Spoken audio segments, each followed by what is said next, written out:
2024. The presenting complaint was fatigue, lower abdominal pain and loose stools for 3 days. I'd like to present a history since from 2005 when he initially presented with generalized edema and decreased urine output. Patient had mild swelling of both lower limbs up to his ankle and dyspnea on exertion on and off, but he didn't seek any medical attention initially. When his edema worsened and became generalized and there was decrease in output, he sought medical attention.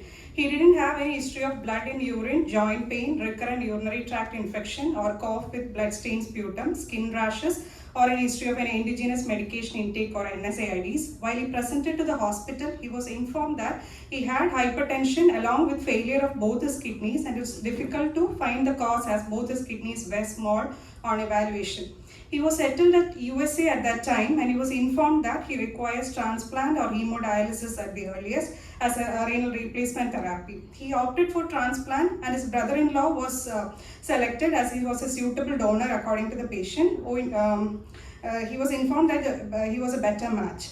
Prior to the transplant, patient received 2 to 3 sessions of hemodialysis via a temporary catheter. However, patient doesn't remember the immunological workup or IV medications which he received prior to his first transplant. He underwent renal transplant in 2005 itself. Post-op period was uneven pull. He had an ample urine output of around 5 liters and a creatinine of around 1 at discharge. No history of any prolonged hospital stay. He was on regular medications and was on single antihypertensive medications since then. He was routinely monitored for proteinuria and hematuria, and he was doing well. There was no history of any hospital admission for any infection or any rejection episodes. But around 11 to 12 years later, patient started to have increased BP recordings with mild frothiness in urine and edema. However, he did not have any hematuria or any history of drug default. His serum creatinine slowly increased from 1.4 to 3, and he remembers that he was admitted. He underwent various tests including a renal biopsy. He was informed that there are some long-standing changes in his biopsy and may lose his graft later on, and he has to be on very strict follow-up. There was no, he doesn't remember any episode of treatment for rejection or drug toxicity or any infection, and no history of any directed treatment he remembers at that time. Once the serum creatinine worsened to around 5 to 6, an AV fistula was created, and by that time he came back to India, and after around 1.5 to 2 years, by 2019, he was started on maintenance hemodialysis via left brachiocephalic AV fistula when he became symptomatic. He was on maintenance hemodialysis 2 per week, and the immunosuppressants were stopped completely by that time. He registered for a deceased donor renal transplant at our medical college. After around 1 year of hemodialysis by 2020, he was tested for HCV positive, no history of any blood transfusion, and he took treatment for 3 months, and he was informed that he was completely cured. On April 2023, patient was called up for the deceased donor renal transplant with a blood group of AB positive. His donor was a female donor, a victim of RTA with IC bleed. He was treated with IV immunosuppressant. He required 2-point PRC transfusion during the surgery in view of increased blood loss. He was on immunosuppressant and antibiotic according to the hospital protocol. Post-op period, there was no history of any proteinuria, abdominal pain, or increase in drain. However, by post-op day 3, he did not have any urine output, and in view of the same and altered RFT, he was taken up for hemodialysis. He was informed that he required a renal biopsy in view of high-risk transplant. He underwent renal biopsy on post-op day 4. His blood markers for rejection were also sent. He was strictly monitored for proteinuria and hematuria. He was diagnosed to have rejection, and he was started on treatment which he remembers as plasmapheresis, and he required a costly injection which also he remembers as IVIG. After final session of the plasmapheresis, he slowly started to have an urine output of approximately 300 ml per day. He had hypertension which was controlled with a single drug. He required insulin for the blood sugar control in the post-op period. At the time of the discharge, his urine output was around 1.5 liters and serum creatinine around 1.9, and he was discharged with triple immunosuppressant. On follow-up, his serum creatinine improved to 1.5 and output was around 2 to 2.5 liters. He was maintained on triple immunosuppressant drugs, antivirals, and he required OHA for blood sugar control. He was on routine follow-up with good drug compliance. Now on 12/2024, since 3 days, patient had abdominal pain, which he described as diffuse in nature, colicky with 6 to 7 episodes of watery stools. No history of any blood in stool. However, his urine output is maintained. History of low-grade continuous fever and 2 to 3 episodes of vomiting was present. No history of any yellowish discoloration of urine or skin rash, blurring of vision, or any difficulty in walking. Serum creatinine at admission worsened to 2.5 and his MMF was tapered to half the dose at admission, and later on it was withheld. He was treated with IV fluids, and blood and stool cultures were sent. He was suspected to have a viral infection and antiviral was started, and at present his serum creatinine is improved to 2.1. His stool frequency has also decreased and is symptomatically better. Biopsy was not done as he was responding to treatment. Past history of HCV treated for 3 months prior to his second transplant. History of high blood sugars detected after second transplant on OHA. History of blood transfusion. That's all part of your history. Past history means you started 2005. So it should be history before that. No history of tuberculosis or severe hearing impairment or nephrolithiasis or recurrent UTI. Personal history takes mixed diet, no addiction, bladder is normal, bowel is altered. Drug compliance is good. Family history, no family history of any renal disease or hearing or vision abnormalities. Socioeconomic status is good. So summary, 48-year-old male detected to have CKD in 2005, probable chronic glomerulonephritis, received live unrelated renal allograft with worsening of renal function, probable due to after 11 to 12 years, was initiated in hemodialysis by 2019 and was treated for HCV 1 year later.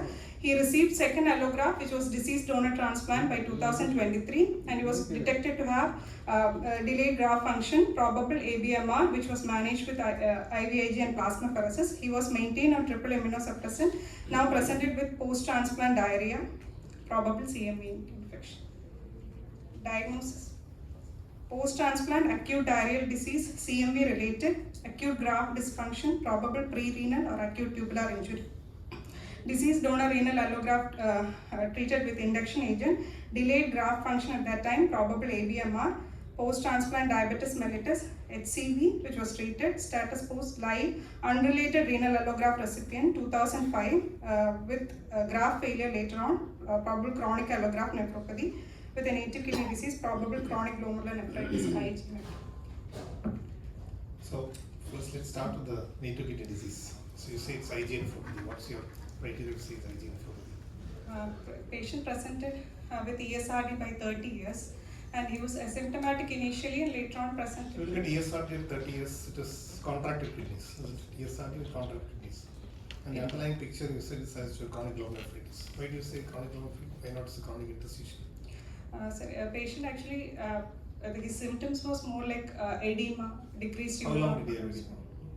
1 to 2 years, which he initially neglected, but by pressure. Usually in CTA. 2005, no? He started. And 2005 endowment transplant. 2005. So the symptoms also started in 2005. That's what you said initially. No, 1 to 2 years he initially had his symptoms. By 2005, it was neglected. It was on and off. By 2005, he has generalized edema with decreased output. So it's with the CGN type vaccination. So what will be the cause of CGN at that time?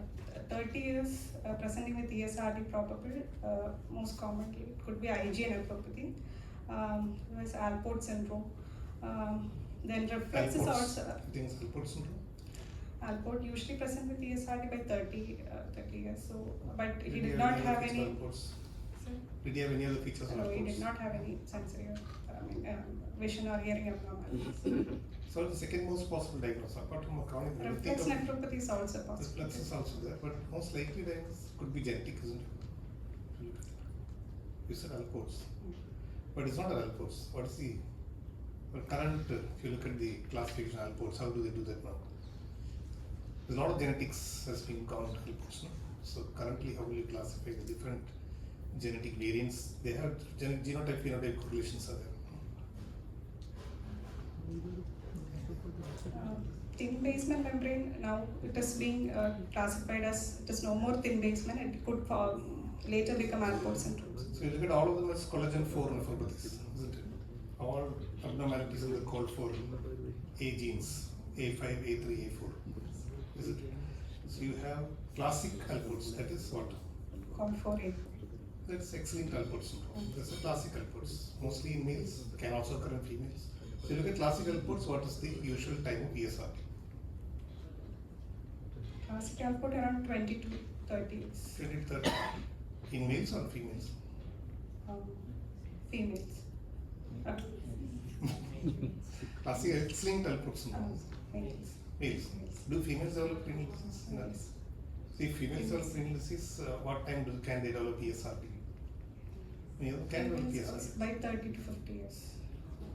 Mostly by about 60 years. It's a difference between male and female. So if a female has 2 X chromosomes, why does she develop CKD if she has got an X-linked Alport syndrome? There can be autosomal recessive. X-linked Alport syndrome.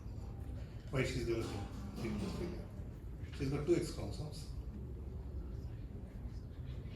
Males you can understand. Abnormal, the X chromosome abnormal, that's why they're developing the syndrome. Lionization. Lionization. What is lionization? Inactivation of one X chromosome. Random inactivation of X chromosome. Random national chromosome where?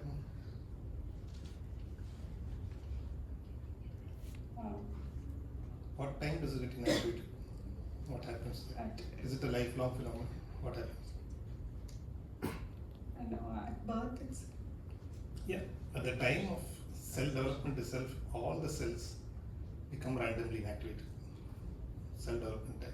Each new cell that develops randomly inactivated. So that random inactivation can be the abnormal or normal.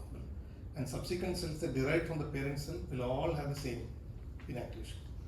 So it occurs only once in the lifetime of a cell, and subsequent cells at the same time. That's why you have the skewed randomization. Sometimes they can have all normal X. The extreme is all normal X, other extreme is all abnormal X. Both are very, very unlikely events. But you can have anything in between. That's why some females can develop. There have been even reports of females developing Alports in first decade of life. Severe form. It's very rare. Okay, so that is one form. What are the other forms of X-linked Alports, classic Alports? Then you have, there's different phenotypes. The classic Alports is this hematuria and then subsequently proteinuria, renal failure, and they also have hearing and visual abnormalities. Autosomal recessive and autosomal dominant. That's the genotype. I'm talking phenotypes. The classic is associated with the X-linked form usually, but it can be associated with some recessive forms also. But they can present like FSGS. No? So one of the classic CGM presentations FSGS. So FSGS is one of the causes of, and say this patient would very well fit in the FSGS pattern. It's an IgA. But there is no hematuria left. So FSGS is more likely. And genetically made in FSGS, the most common genotype is COL4, again collagen 4 abnormalities. So FSGS pattern can occur. Any other pattern? You already see that pattern. Thin base. That's the phenotype. And what is phenotype? What is genotype?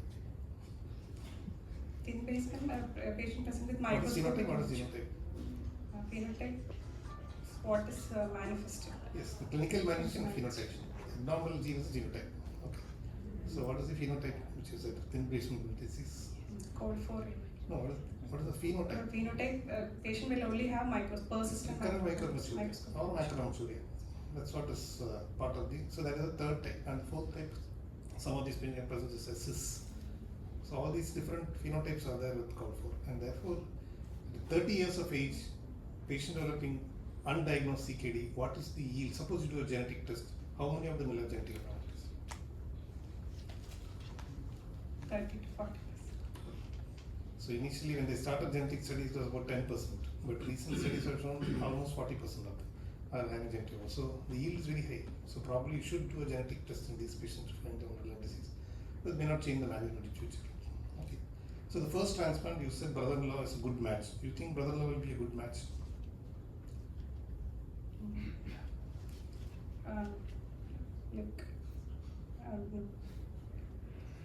Because unrelated, so actually match should be less than. You would expect a nil HLA match also. So in that sense, it is not a good match. So why do you say it was a good match? Patient said like that. Probably. What does the patient mean? Like the immunological workup might have done. The CDC flow cross matches would have been better for us.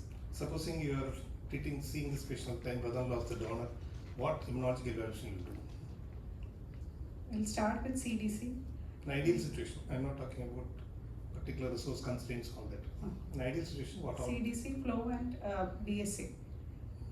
Right. You do HLA? That's basic thing. No? You will do HLA for those. Of course, practically we may not do it, but in ideal situation, you are doing HLA for both. If you are doing HLA, will you do a low resolution, high resolution? High resolution. You will do high resolution HLA. Okay. So up to 4 digits. Then you do a CDC and flow cross match. Any other cross match you want to do? DSA also. DSA. Would you do DSA? Yes. Unrelated. You should do a DSA also. Ideally, you should do all this, but in clinical practice, we may not be able to do all this. So suppose you have severe research concern, what minimum investigation will you do? CDC definitely. Only CDC.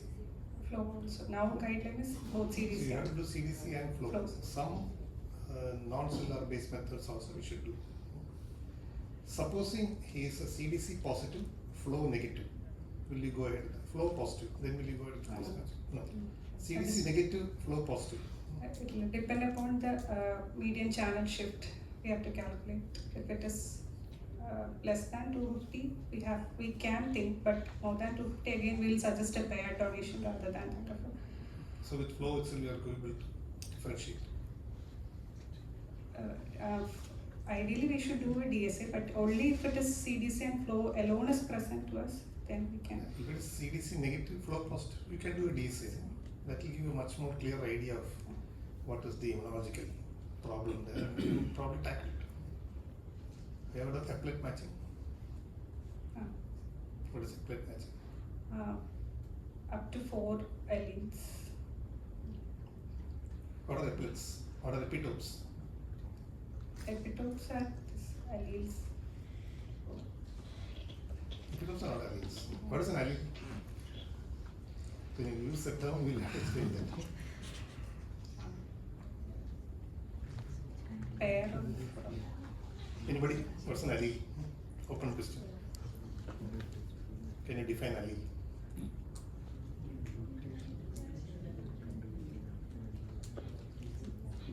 I thought this was a simple question. You are using allele left and right. So when you are using a term, you should know what it means. An allele is an alternative form of the same gene, isn't it?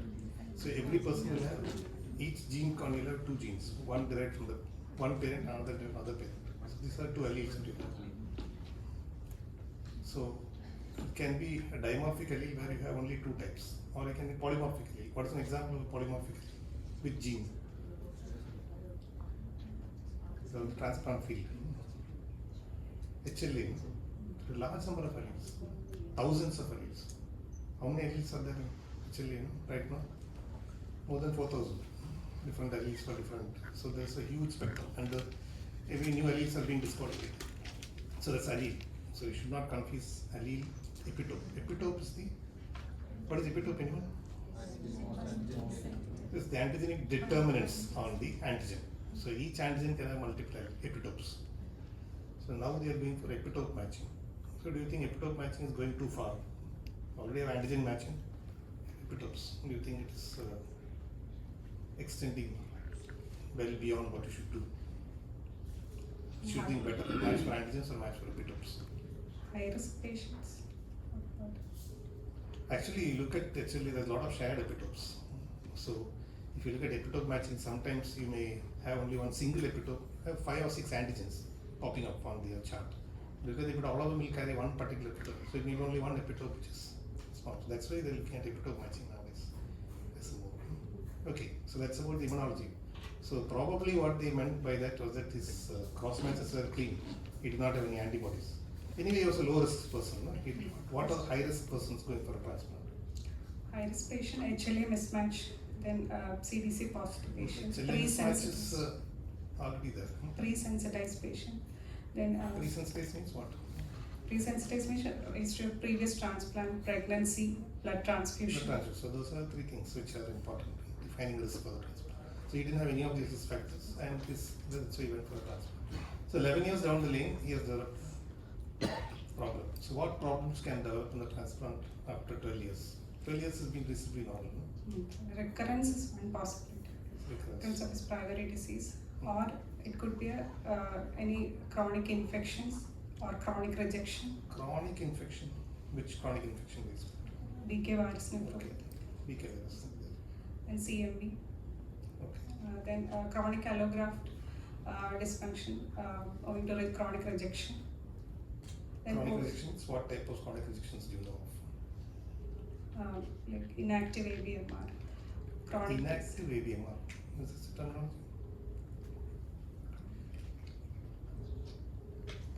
chronic inactive.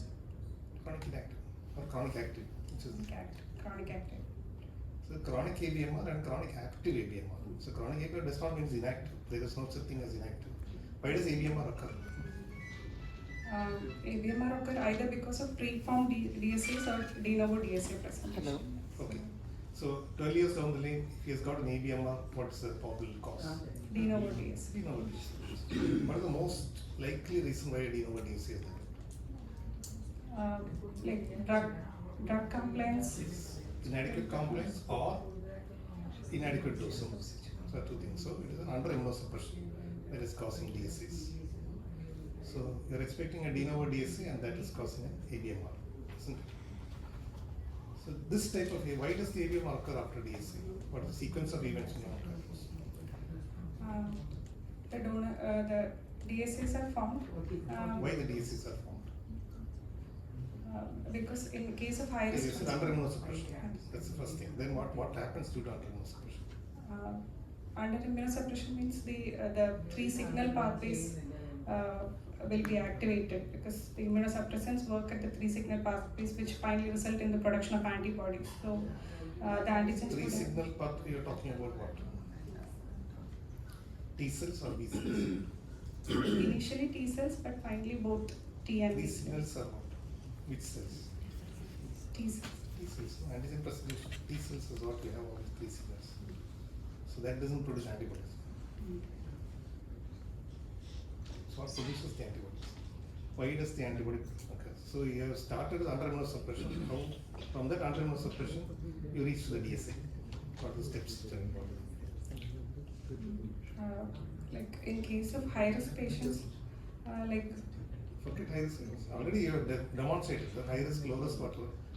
No, It's even a low risk patient, if he doesn't take drugs, they can have under immunosuppression, isn't it? complement activation. Complement. You can bring complement anywhere, but there is a limit to it. Complement activation is the final event. After all the rejections occurred, you get complement. Complement isn't started. First thing, because of under immunosuppression,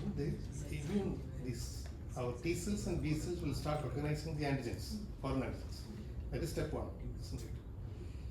So once they recognize antigen, what will happen? Antigen presenting cells Yeah. along with these What are the common MLCs, antigen presenting cells in the kidney? dendritic cells, Dendritic cells, any other cells? lymphocytes, lymphocytes, Which lymphocytes? B B lymphocytes, lymphocytes. So B lymphocytes macrophages. are doing two jobs. No? They are antigen recognition as well as effector cells. So now this has recognized.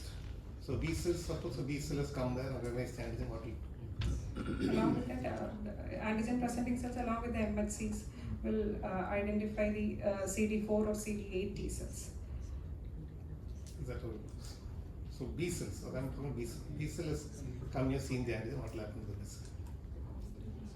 Start producing antibodies. It doesn't start producing. Where it will go? It doesn't start in the tissue. It has to go somewhere and start producing. To the lymphoid organ. What is the lymph node for the kidney? Bone. So spleen. Spleen is the main thing that happens there. So it will go to the spleen, and there is either regional lymph node or spleen. Some regional lymph nodes are there. For the graft kidney, lymphatics will go to regional lymph nodes. For the main kidney, it can go to the spleen. So the lymph nodes or spleen, the B cells will go there. What will happen? What will the B cell do there? Proliferate. Yes, they will initially proliferate and start producing what type of antibodies? Plasmids. The antibodies IgA, IgG, which side? IgG and M. IgA, M. initially IgA. So if it doesn't go any further, it can only produce IgM, some IgG, and then it will die out, exhausted. But in the lymph node, there is a mechanism to enhance. What is the mechanism? What does happens to B cell? How does it enhance its level of By B is stimulated by this. B is stimulated. exactly. So B cells in the lymph nodes will go to the germinal center. So only if they go to germinal center, they can then they will be interacting with the dendritic cells in the follicular dendritic cells in the germinal center, and also the effector T cells. There are the follicular T cells also, and these two together will then select the most appropriate B lymphocytes and cause clonal proliferation and production of isotype switch to IgG. So that is affinity maturation and isotype switch. Affinity maturation, the B cells which have the maximum affinity for the antigen are selected and they are cloned and they will produce IgG. And that is how the effect is enhanced. So your B cell has come there, seen the antigen, gone to the lymph node and met with all the other people and devised a mechanism to destroy this the second time. And only now it has produced antibodies, and that is the stage at which you are catching the patient, isn't it? So some of these B cells will then become memory cells. So by the time you detect the DSA, already memory cells are formed. Already there are plasma cells which are formed. So everything has happened. So DSA is already late stage in the onset of disease, de novo DSA. So you can never eradicate that properly. So the ABMR has happened there and that progresses. So assume this patient will be taking medicines regularly, you said he didn't have ABMR, he didn't have TCMR, then what happened? He didn't have any viral infections. Recurrence would Recurrence, okay. But it's probably a genetic disorder, so it didn't recur. PTLD is a possibility. PTLD, we think it's a possibility. He underwent second transplant also. So you have done a major mistake. No? You have missed a whole cancer and then transplanted him again. You would have died by this time. Then, So what is the other wastebasket diagnosis you get, which you don't know what happens? chronic allographic. That term doesn't exist anymore. It was removed by BANF in 2011. No? So it was replaced with what? An even vaguer term. Like polyoma BK virus. That you already said. So it replaced the term IFTA, no? Understood. Interstitial fibrous tubular atrophy. That's what is this. And that can happen due to multiple reasons. Can be immunologic, non-immunologic, etc. So that has happened. So we don't know what exactly happened. We don't know what the biopsy showed at that time. You didn't tell us. So we don't know. So anyway, he has gone to that and underwent next transplant. And this time he developed ABMR. So what criteria in the biopsy will you say that ABMR is occurring? Glomerulitis and peritubular capillaritis scoring. Then presence of C4D staining and DSA positivity also. So if C4D negative ABMR, what are the possibilities? Non-complement fixing antibodies can be present. So if they don't fix complement, how do they cause destruction?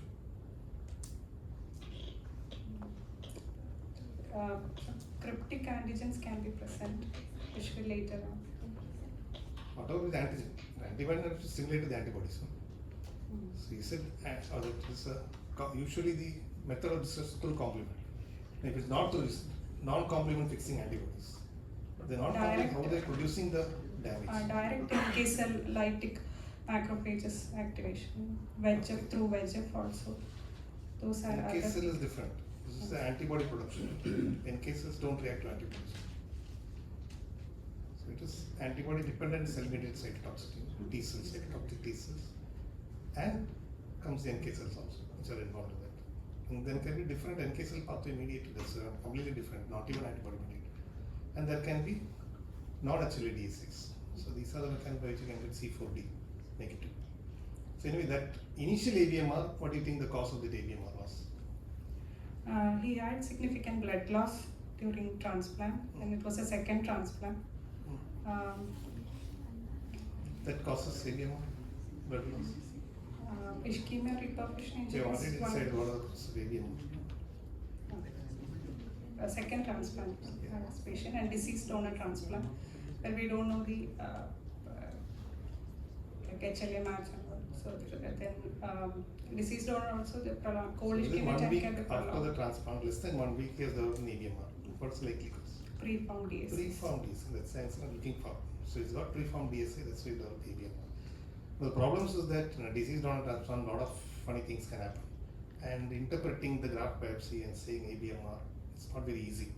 Unless there is clear-cut evidence, you have all the bank criteria, you have the microvascular criteria, you have the antibody criteria, and you have the C4D positivity, everything you can say. But many things can happen which can mimic the process. Okay. When you are treated for ABM, patient has improved. So suppose the patient has diarrhea, that's the last event to occur. How will you evaluate diarrhea after transplant? First, initial presentation itself, we have to send the cultures for the patient. Then we have to. You have to think what are the causes. No? That's it. Only if you know the causes you can find. So will you classify the causes? First one is infection. Infection. What all infections possible? Infection, bacterial, virological, and also fungal infection. Viral means which virus? So CMV virus, bacterial, Only CMV. rotavirus, Rotavirus. One more important virus. noxavirus.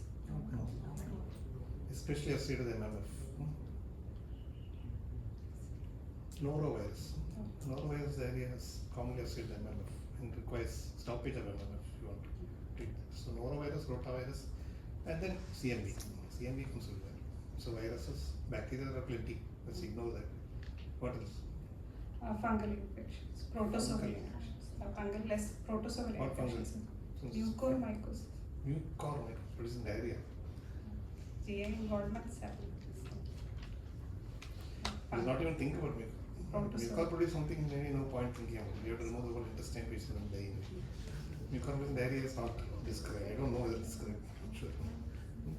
Mucor, get it. Fungus, very unlikely. Which fungus can produce? Cryptococcus can sometimes have, but it's not a common process unless there is systemic involvement will produce. But otherwise, fungus. Parasites, yes. Have multiple parasites. Helminths, Giardia, Giardia, Isospora. Isospora. Those are all not helminths. What is Isospora? Which animal kingdom does it belong to? It's protozoa. Which other important protozoas? We have to see. Ascaris is nematode. With some 7 phylums. Very important protozoal organism. Diarrhea, especially in Kerala, India. All of us can have. Anybody? Amoeba. Entire historical. Amoebiasis. We never rule out amoebiasis. It can present that. It's the most important helminth which you look for and seriously consider. It can kill him if you don't treat. Stronger virus. So you must never forget. So some things you must not forget. You must not forget amoeba because amoeba can be missed. Stool examination for the last 20 years, I have not seen a single ova amoeba, nothing. Unless we do stool ourselves, we can't find it. So you will miss all that. So these are things that you will have to look for and treat. Non-infective causes of diarrhea. Drugs like Drugs. MMF, tacrolimus. Then inflammatory bowel diseases can present. Patient can present PTLD. Then graft versus host disease. Graft versus host disease. Kidney transplant. It's rare. Is it described? It's rare. More with Handful of cases, hematopoiesis. maybe 5 years. Why would graft versus why kidney transplant doesn't have graft versus host disease? Can we see in liver transplant? Less. Liver transplant is a definite incidence of graft versus host disease. Kidney there isn't. What's the difference between kidney and liver? Intestine transplant can develop graft versus host disease. Pancreas. No. I don't know. Because they have somebody said Peyer's patches. So Peyer's patches are nothing. Because kidney, the liver is an immunological organ by itself. It has immunological cells, immunological structures in it. Similarly, intestine also has, and Kupffer cells in the liver. So all these are important. So they can have mount an immune response against the host. Kidney does not have sufficient immune response.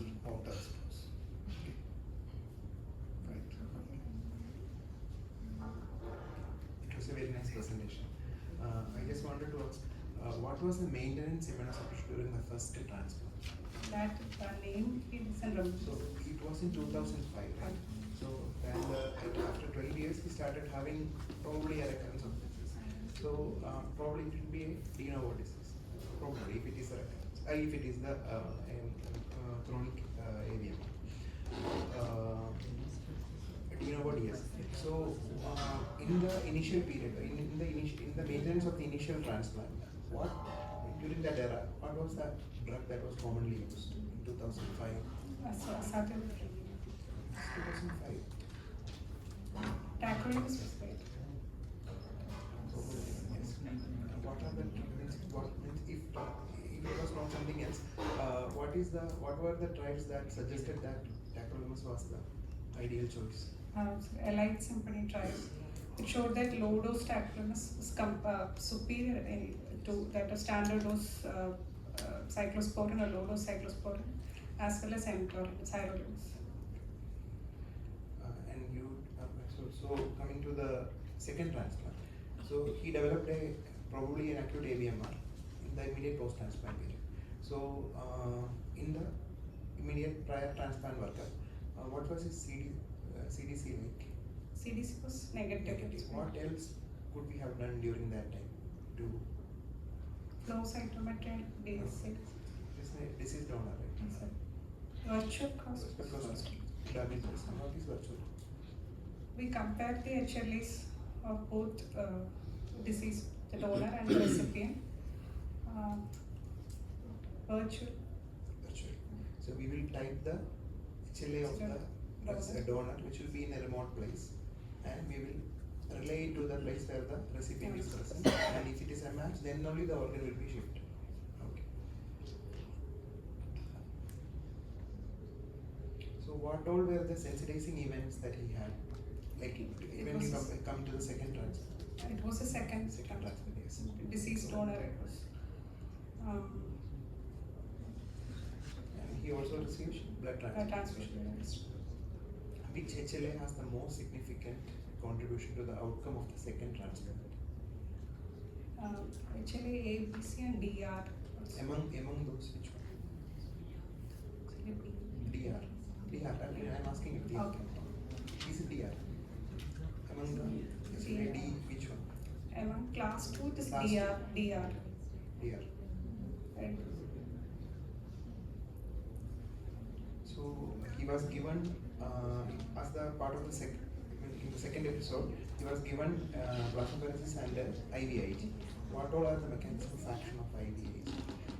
It will bind to the FC receptors and will further prevent the binding of other antibodies. And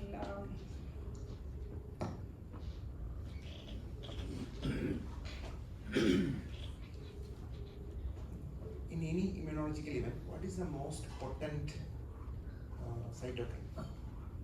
interleukins. The effector. So, and what IVIG do to that? The effector is C5A. And you said he had diarrhea in the penultimate event, and during the diarrheal phase he had a rise of creatinine. So what will diarrhea do to tackle? He was on tacrolimus, right? It will increase the tacrolimus level because the P glycoprotein are required to excrete the tacrolimus from the enterocytes into the lumen. That is not happening, and the transit time also is decreased in diarrhea, where most of the metabolism of tacrolimus occurs in the duodenum via cytochrome P. That is altered here. So the final event was a CMV colitis. So how will you treat CMV infection? We can treat the patient or with oral valganciclovir or IV ganciclovir. Both are equally effective. It depends upon the condition of the patient. We can take orally and tolerating. We'll have to start with a 900 milligram BD for day 0 to day 20, followed by we can reduce the dose to half. It is IV 5 mg per kg BD. His second transplant was in 2023, right? So, and this event was in 2024, December 2024. So, what was the CMV status at the time of second transplant? And if it was positive, what would we have done? We would have the patient, the recipient is positive. We can start him on prophylaxis, like preemptive strategy. We can start with give 900 milligram OD, especially high risk with induction agent was given. We have to give him for 3 to 6 months. 900 mg OD. Duration? 3 to 6 months.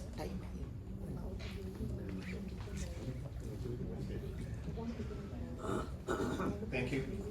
It's a good presentation. Good job.